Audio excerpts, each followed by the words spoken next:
Hi, today I'm going to be showing you a little bit of chuck maintenance on how to disassemble the chuck, re-grease it and put it back together. The first thing we'll do is tap this pin back down into the chuck. The tools that you'll actually need will be an Allen key, circlip pliers if you intend to remove the circlip, a pin punch, a small Allen key which is 2.5mm in size, and a hammer, or a plastic hammer also. So first we'll drive the pin back down into the chuck. You do this just so that you're able to remove the jaws of the chuck. We can now remove the jaws of the chuck fully.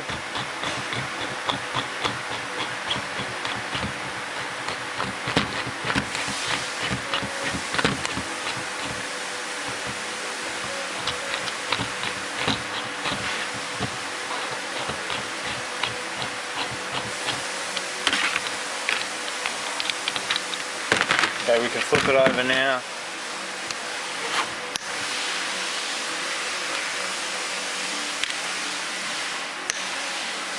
Take out the screws for the back plate, and then we can remove the pinion dowels.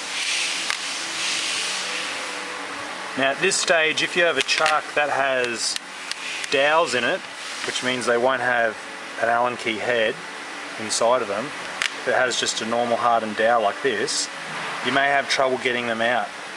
The easiest way to do it, to get it back out, is to hold the chuck like this, like so, and you can tap it. Whoops.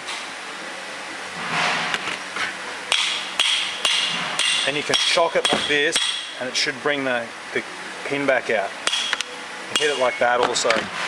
But if it does get stuck, this one obviously is not stuck and it's quite loosely fitting in there, so it comes out easily. But by hitting with a soft hammer, importantly, at the back, it will shock it out, like that. You can then grab it with some small pliers. If it does get stuck, you may need to spray some lube in there and leave it sit for a while. So we can then pull out the pinions, remove the circlip if necessary. I don't think too many people are going to have circlip pliers, so I think just washing the scroll out in like a kerosene or some kind of solvent to wash all the dirt and grime and wood and so on that's accumulated over the time will be good enough. So if you can clean it all out so it's free, then you'd re-grease it. So we'll tap the scroll out. We're going to grease it up. You only need a little bit. We just use a lithium based grease. So we've greased it here as well. That'll go back down in there. The circlip will go back in if you've taken it out. The pinions also require a bit of grease on the ends here and inside the groove, just the turning parts.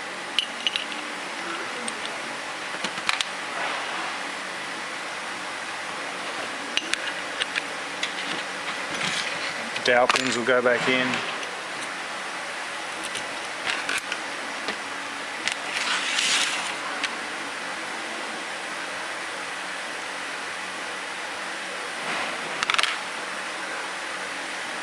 Okay, so at this stage you can just test it to make sure everything's smooth. When it's nice and smooth, you can flip it over. Feed back in the jaws, starting from 1. Now on the scroll there's going to be the start of the scroll is here. You can see it coming on the top. Okay, and that's the start of the scroll there. So the section of the chuck that has the hole in it is number 4. So we want to come all the way around to number 1, which is anti-clockwise, the position adjacent to the one with a hole. This one here is number 1. So when we get the start, we start with jaw 1, backing jaw 1, and hold it in until it takes it. Turn around a little further till you can almost see the start of the next one, then go back a little, turn it a few small turns, make sure it's taken it, and so on and so forth with the next two. You just got to double check that it does take it, otherwise the jaws won't be winding in together. Now, to set the height of the pin, you can go back out to roughly here with the jaw, so it's flush, and then you can just drive the pin down a little. You can hear the noise of it changing, the noise change, which means it's hit the bottom. Just test it, so that works fine. You can see the pin's back out to the right length.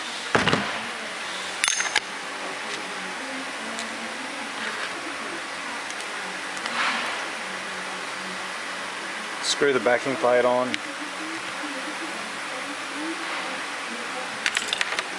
Give it a bit of a wipe because you'll have grease everywhere if you've used grease. And there you go, you've got a brand new, nice clean chuck.